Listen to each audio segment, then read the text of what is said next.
Continuing on with looking at the construction of the tabernacle. Exodus 39:1, and of the blue and purple and scarlet stuff they made finely wrought garments for serving in the holy place. They made the holy garments for Aaron, as the Lord had commanded Moses.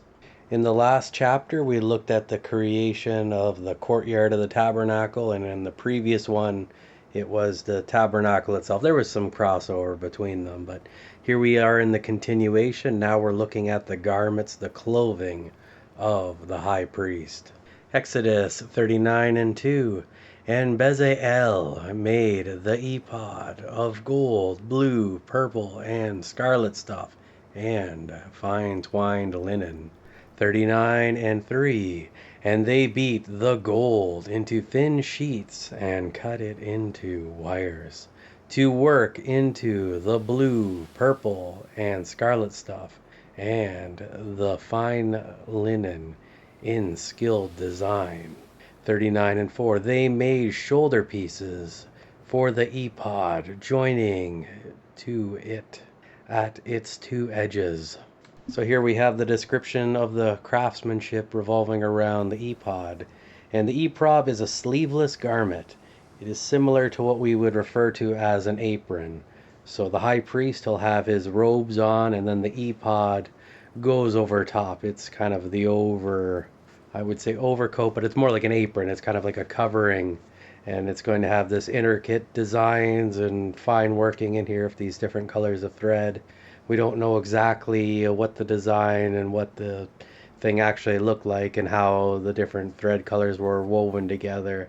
Some of the artistic renderings of this are quite interesting. Some have kind of square blocks, others have more ornamental designs, others are more stripes of different colors. So who knows what it would have actually looked like. We'll find out someday, but not today with any degree of grand certainty. But we do know that it is made up of these multicolor threads for their different symbolic colors. We have the gold being woven in as well. So gold, the color of glory, divinity, kingship, eternity, beauty, preciousness, righteousness, all divine attributes. And of course, gold is a very valuable material even to this day. Blue, the color of heaven, the color of the Holy Spirit, the color of authority. We have purple. It's a priesthood color. It's also a color of royalty and kingship. It's also a color of wealth. Then we have the color of red, the color of blood, the blood of the Lamb, atonement, and salvation. So the ephod is connected to the body by shoulder straps that are going to be at the top of it. They're going to kind of secure the top portion of the ephod, but there's also needs to be a midpoint of support. So if the priest is moving around, it doesn't get out of place and no wardrobe malfunctions may occur. So there's also going to be a belt as well. Exodus 39:5. And the skillfully woven band on it, to gird it on, was of the same piece and workmanship with it, of gold, blue, purple, and scarlet stuff, and fine twined linen, as the Lord had commanded Moses. So here's the description of the belt. It's made out of the same colorful fabric with all the different colors, same symbology and whatnot. And this really just kind of secures the bottom of it. So if the priest leans forward, the whole thing doesn't come forward with him. It's all well fastened to him. So this belt is likely more of a sash style belt, like a robe belt, in that it is simply tied together to secure it. It's not metal fasteners and sliding and metal peg, and the peg locks it in place through the hole and all that fun stuff that we see in modern contemporary belts. This is old school. Exodus 39:6. And they prepared the onyx stones in settings of gold filigree, and engraved as signets are engraved, with the names of the sons of Israel. 39 and 7. And he put them on the shoulder pieces of the ephod to be stones of memorial or remembrance for the Israelites, as the Lord had commanded Moses. So the ephod is designed with shoulder straps, and these shoulder straps have been designed in such a way that these stones are able to be mounted upon them. I think it's kind of like a wire thing or something that the stone's in there and it kind of wraps around it, locking the stone in place. But each stone is inscribed with the name of one of the children of Israel. So we have representation of all the 12 tribes on the two shoulders of the high priest when he's donning the ephod, and that's pretty neat. Similar to how we had the table of showbread and there was a loaf of bread for each of the tribes. So there's 12 loaves of bread on the table of showbread. So there's symbology and stuff there, and that's pretty neat. Exodus 39 and 8. And Bezalel made the breastplate skillfully, like the work of the ephod, of gold, blue, purple, and scarlet stuff, and fine twined linen. 39 and 9. The breastplate was a handspan square when doubled over. So here we have the breastplate. It kind of sits in front of the ephod in the chest area. It's a square in shape, and it's made out of that same cloth, that same color pattern as we saw previously. But there's a little bit more to the breastplate. It's got some other items that need to be attached to it. Exodus 39 and 10. And they set it in 4 rows of stones. A sardius, a topaz, and a charbuncle made the first row. 39:11. The second row, an emerald, a sapphire, and a diamond. 39 and 12. The third row, a jacinth, an agate, and an amethyst. 39:13. And the fourth row, a beryl, an onyx, and a jasper. They were enclosed in settings of gold filigree. 39:14. There were 12 stones with their names according to those of the sons of Israel, engraved like a signet, each with its name according to the 12 tribes. So here we have 12 stones attached to this square breastplate. They're attached with gold, so maybe it's like a gold wire or something that is bent in such a way, or what have you, that it affixes these stones to the breastplate. Now each one of these stones is going to be engraved with one of the names of the tribes of Israel, and the stone that they're engraved on is supposed to have some sort of meaning to that individual tribe, and there's all this theory and stuff behind that, but it's kind of hard to figure it out because the types of stones that are used in the translations, there's some wiggle room into, well, is that what stone they're talking about, or is it, right? So there's some little wiggle room on some of these stones, so it's hard to have complete discernment as well as understanding the meaning of the individual stone. But the stone is a representation of the tribe. The tribe is not a representation of the stone, right? God selected those stones to be the representatives. So that's kind of cool. So laid out in a grid, so almost like a checkered board or something, where you got lines and columns are all lined up.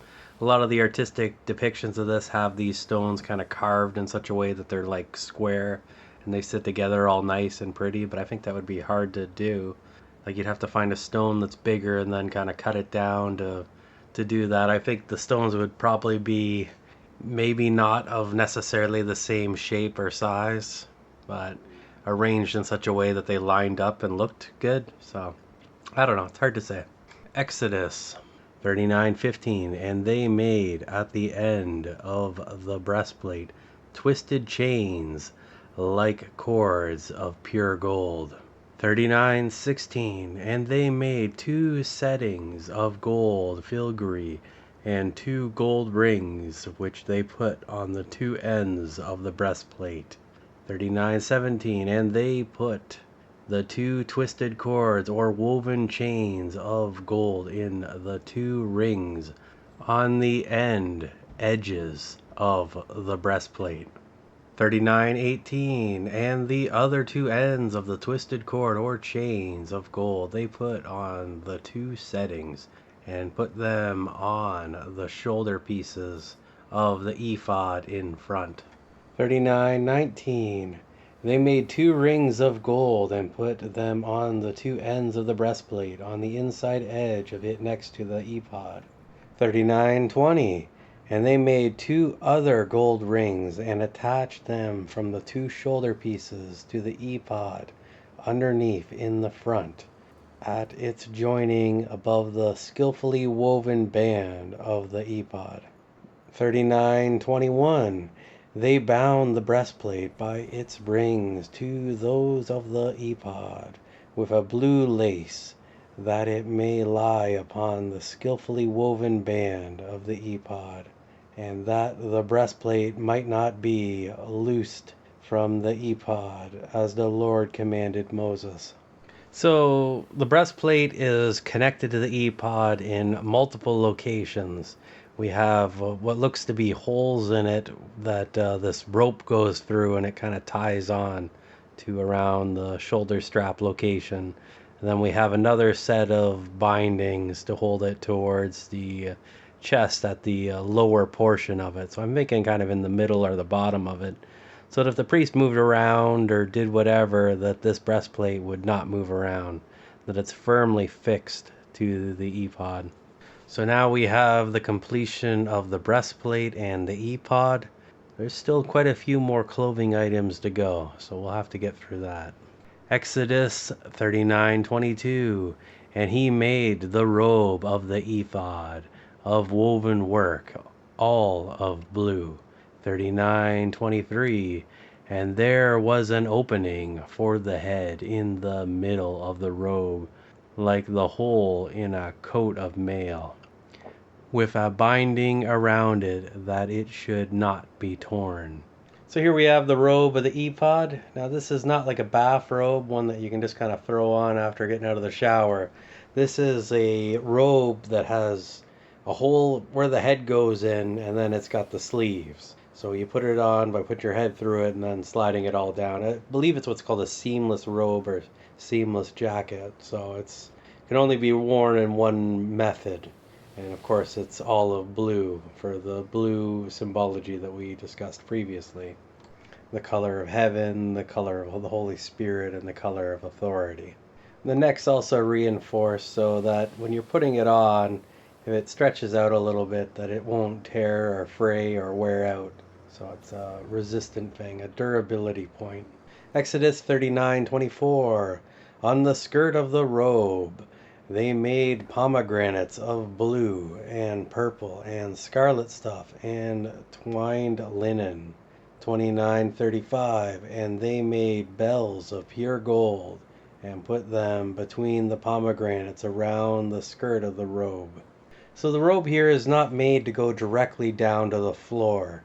It's not being dragged around as the priest moves about. It's up a distance. I don't know what that distance is exactly, but we have these ornaments on the bottom border of the robe.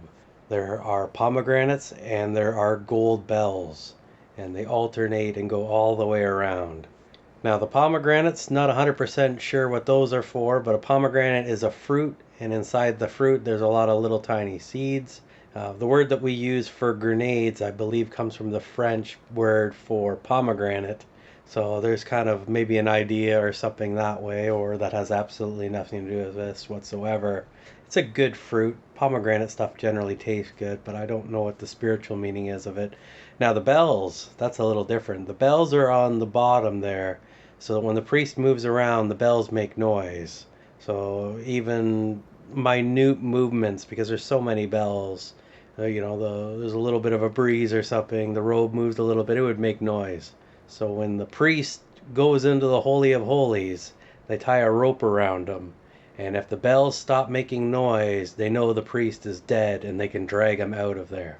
So there's kind of that factor as well to the bells on the priest's robe here. Exodus 39:27, And they made the long and sleeved tunics woven of fine linen for Aaron and his sons. So this tunic here, this is what's going to be worn underneath the robe. So the priest here, the high priest, he's wearing multiple layers of things. So we have this tunic on, this white linen tunic. Undyed linen is kind of a whitish color. It's color of purity. So then over top of that, then he's got the blue robe on, the ephod robe, and then over top of that is the actual ephod. So it's multiple layers of clothing. And this tunic here, this white tunic, the sons, Aaron's sons. Aaron's sons are going to be kind of priests, and Aaron is going to be the high priest. And when Aaron passes away, then there will be another high priest, and it's going to go on for generations, a heretical priesthood. Exodus 39:28, and the turban, and the ornament cap of fine linen, and the breeches of fine twined linen. 39:29, the girdle or sash of fine twined linen, and blue, purple, and scarlet embroidery, as the Lord commanded Moses. So now we have the turban, which is going to be for the high priest, and there's a little bit more that goes on with it. Then there is the two caps, or the caps I should say, that are going to be for the other priests, so Aaron's sons. And then we have the fine linen breeches, so some high quality underwear that they're all going to be wearing. There's a sash, and that's for the sons as well, this blue sash. So I think the sons, like the regular priest uniform, is a lot more basic than the high priest uniform. Exodus 29:30, and they made the plate of the holy crown of pure gold, and wrote upon it an inscription like the engraving of a signet, holy to the Lord. 39:31, they tied it to a lace of blue to fasten it to the turban above, as the Lord commanded Moses. So that signet, this carved piece of gold that says on it, holy to the Lord, is affixed to the turban, and that, I think, mostly concludes the uniform of the high priest. Exodus 39:32, thus all the work of the tabernacle of the tent of meeting was finished, according to all that the Lord commanded Moses. So the Israelites had done. 39:33, and they brought the tabernacle to Moses, the tent and all its furnishings, its clasps, its frame, boards, its bars, its pillars, its sockets or bases. 39:34, and the covering of ram skins made red, and the covering of dolphin or porpoise skin, and the veil of the screen. 39:55, the ark of the testimony, its poles, and the mercy seat. 39:36, the table and all its utensils, and the showbread, bread of the presence. 39:37, the pure gold lampstand and its lamps, with the lamp set in order, all its utensils, and the oil for the light. 39:38, the gold altar, the anointing oil, the fragrant incense, and the hanging for the door of the tent. 39:39, the bronze altar and its grate of bronze, its poles and utensils, the laver and its base. 39:40, the hanging of the court, its pillars and sockets or bases, and the screen for the court gate, its cords and pegs, and all the utensils for the service of the tabernacle, for the tent of meeting of God and his people. 39:41, the finely worked vestments for ministering in the holy place, the holy garments for Aaron the priest, and the garments for his sons to minister as priests. 39:42, according to all that the Lord had commanded Moses, so the Israelites had done all the work.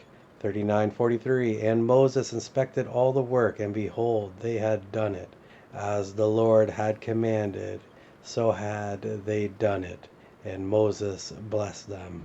So here we go. The tabernacle is now created. Moses inspected the work. He saw that it was good. It was all made to the specifications that God outlined several chapters ago, but here we are.